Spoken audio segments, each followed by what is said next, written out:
Baiklah, di sini kita akan membahas materi mengenai penyimpangan sosial. Sebelum kita menelusuri apa itu arti penyimpangan sosial, pertama-tama dahulu kita akan menjelaskan apa itu yang dimaksud dengan perilaku menyimpang. Dapat kita ketahui bahwa arti dari perilaku menyimpang itu yaitu sebagai suatu perilaku yang dikatakan menyimpang apabila tidak sesuai dengan nilai dan norma yang berlaku di dalam lingkungan masyarakat. Penyimpangan sosial itu dapat diartikan suatu perilaku yang dianggap menyimpang apabila tidak sesuai dengan nilai-nilai dan norma sosial yang berlaku di dalam masyarakat. Atau penyimpangan itu dapat diartikan segala macam pola perilaku yang tidak berhasil atau menyesuaikan diri terhadap kehendak dan masyarakat. Yang dimana perilaku penyimpangan sosial itu dapat dibagi menjadi dua bentuk. Yang pertama itu penyimpangan primer atau sering disebut dengan primary deviation. Yang kedua itu ada yang namanya penyimpangan sekunder yang dapat dalam artian secondary deviation. Penyimpangan primer ini dilakukan seseorang, akan tetapi si pelaku ini masih diterima di dalam masyarakat. Dan dalam penyimpangan primer ini cirinya masih bersifat temporer atau sementara dan tidak dilakukan secara berulang-ulang dan masih dapat ditolerir oleh masyarakat.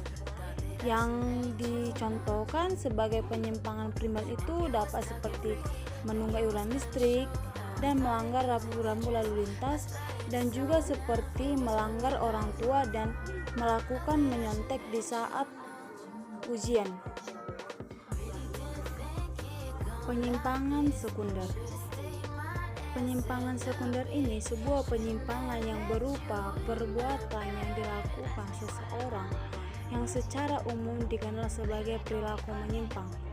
Dan perilaku menyimpang dalam sekunder ini tidak dapat ditoleransi oleh masyarakat karena penyimpangan sekunder ini dapat juga penyimpangan yang sudah berat.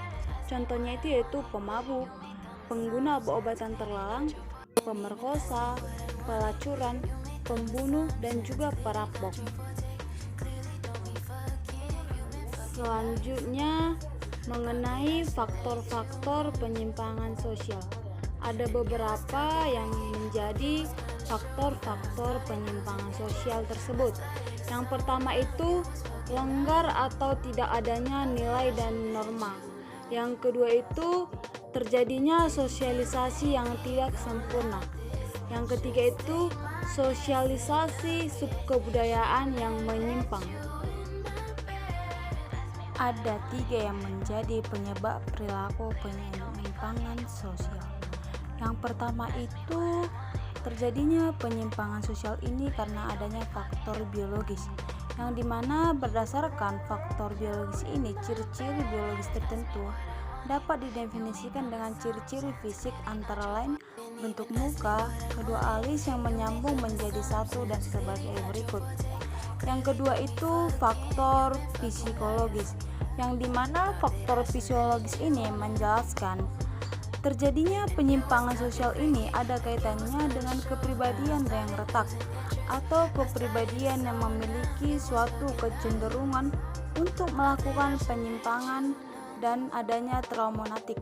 Yang ketiga itu sosiologis, yang dimana sosiologis ini menjelaskan sebab terjadinya perilaku penyimpangan sosial ada kaitannya dengan sosialisasi yang kurang tepat, yang dimana individu tidak dapat menyerap norma-norma kultural budayanya, atau individu yang menyimpang harus belajar bagaimana melakukan penyimpangan. Kategori dalam tindak penyimpangan individual dalam penyimpangan sosial itu yaitu yang pertama itu penyalahgunaan narkoba, yang kedua itu adanya proses sosialisasi yang tidak sempurna. Yang ketiga itu adanya pelacuran. Yang keempat itu penyimpangan seksual. Yang kelima itu tindakan kejahatan ataupun yang sering disebut dengan kriminal. Yang kelima itu gaya hidup. Upaya yang harus diatasi mengenai penyimpangan sosial itu, yang pertama itu kita harus memberi sanksi yang tegas terhadap yang melakukan penyimpangan sosial. Yang kedua itu kita harus giatkan penyuluhan terhadap penyimpangan sosial, karena dengan adanya penyuluhan tersebut akan memotivasi pihak yang melakukan penyimpangan sosial. Yang ketiga itu rehabilitasi sosial. Untuk perilaku penyimpangan sosial yang dimana yang membuat penyimpangan sosial harus ditindaki dengan rehabilitasi sosial.